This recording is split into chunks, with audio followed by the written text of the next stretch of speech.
আসসালামু আলাইকুম আরহামতুল্লাহি ওয়া বারাকাতুহু। পবিত্র রমজান মাসের বিষয়ে গুরুত্বপূর্ণ একটা হাদিস নিয়ে আসলাম আপনাদের সম্মুখে।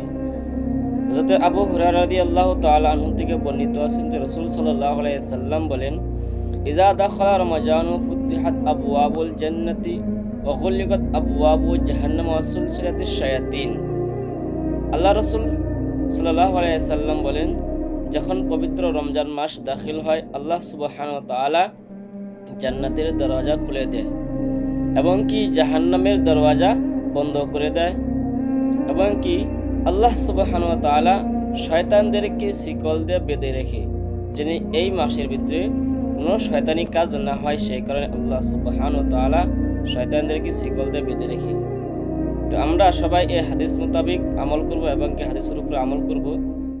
শয়তান আমাদেরকে এই রমজান মাসে আক্রমণ না করতে পারে। আমরা পবিত্র রোজা রেখেছি, রোজা রেখে আমরা শয়তানের যেগুলো কাজ ওইগুলো কাজ করব না, ওইগুলো কাজের থেকে বিরত থাকবো।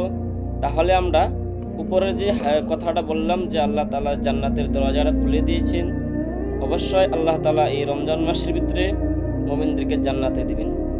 যদি এই মুমিন বান্দারা এই রোজার মাসে যদি ইন্তিকাল করেন, তাহলে আল্লাহ তাআলা নিশ্চয় তাদেরকে জান্নাতে দিবে।